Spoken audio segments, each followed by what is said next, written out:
Dr. Rick Bateman with BPCC, the head cheese over there. And Oh, my gosh. It's Chancellor officially, right? That's right, Erin. Good morning. Good morning, Robert. How you doing? Happy New Year, by the way. Thank you. Happy New Year to you both. You want some of my money, too? Could I have? Yeah. I heard you talking earlier about a 5% cut to your personal budget, so I'll just take that. Here's the issue. You're facing is it like a $1.9 million shortfall this year? BPCC's been a huge success story. What's going on? And we continue to be a huge success story, I would argue. BPCC is a college that has, for several consecutive years, grown in enrollment, so much so that it became one of the fastest growing colleges in the country. And what's happening to two-year colleges across the union right now is that they are seeing a dip in enrollment. We actually are doing better than what most colleges are doing across the country. But because we rely on our tuition and fee revenue for 71% of our operating budget, and because we projected that we would grow a bit more than we did this year, we're having to make adjustments, just like we have to in our personal lives. Why do you Dr. Rick? Why do you speculate? Why is there that drop in enrollment? I think that I really believe that there's no simple answer to that. Typically, when you see an economy that is struggling, you see more students going back to school. We're not seeing that in Northwest Louisiana. We see signs of some improvement in the regional economy, but we're still struggling a bit, and we'd expect to see more students come, and that's what we based our projections on.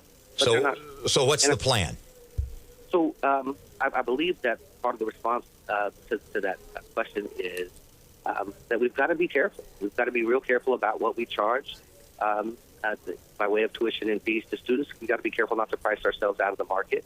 The plan is to become leaner, become more efficient, keep costs down, find ways to save costs for students and textbooks and in other ways, and step up our marketing strategies and just be a whole lot more creative and innovative in how we recruit students.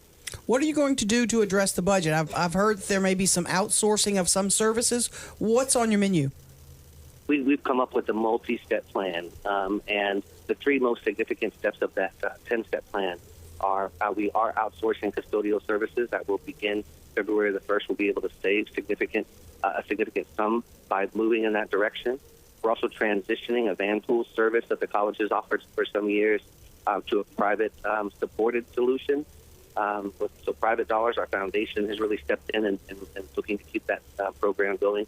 And then the hardest part of all was notices that we had to provide to 10 of our folks last week and earlier this week that their positions are being ended, and we had to lay off 10 people. So there's actually 10 folks that have lost their jobs. That's right. Are you eliminating any courses? Are you going to have to trim some of what you offer? No, we really believe that we've got market-responsive programming, that we have the right mix of programming that we're offering.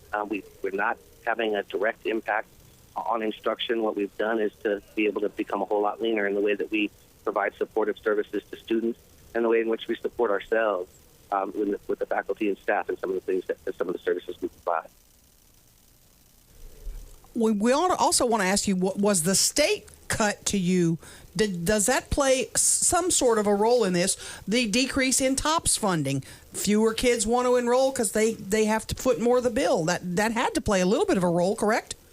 I believe so. I believe it has. The reduction in TOPS funding, I believe, has played a role. BPCC is a college that draws more TOPS eligible students than any other two-year college in our state. In fact, we do better in that regard than some of our four-year university partners. So, yes, that's had an impact. So in terms of the state deficit, that has compounded our budget challenges, but not to the degree that some people might think. Really, 82% of our challenge right now is around enrollment, and so 18% is the state budget cuts. Which when I talk to my folks, I let them know that that's good news because we have control. We have some say over our own destiny if we can figure out how to do better with enrolling more students. Dr. Rick, I am so glad you're here this morning because I have a question that I've wanted to ask somebody, a college boss, for a while. In the long run, does the availability of TOPS money or of student loans, does that hurt a two-year school, a smaller school, a less expensive school like BPCC? Does that hurt you guys because there's so much money available for kids to go to a four-year school like LSU or Northwestern or Tech or somewhere like that, where if they were pinching pennies, if they had to get two jobs to go to college, that they would be able to afford you guys and not some of the big four-year schools? Well, I think that what we're going to see, Robert, is that as higher education costs increase, I think we're going to see more students beginning their post-secondary journey at the two-year colleges where they can take advantage of lower tuition, lower fees, and to take courses that will transfer to those four-year universities. BPCC is a college that per capita transfers more students to four-year universities in Louisiana than any other. So I think that it, in the long run, it will benefit two-year colleges. But here's what needs to be said.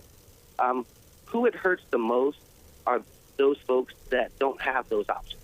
Folks that don't have options to attend four-year universities and count on their local community colleges and their technical colleges to get the training they need for the jobs that exist in our regional economy. We have to be real clear that what we provide in the two-year college is training that leads to 75% of the jobs that exist in our economy. We are the greatest return on investment in post-secondary education, and so we've got to figure out how to support our two-year college.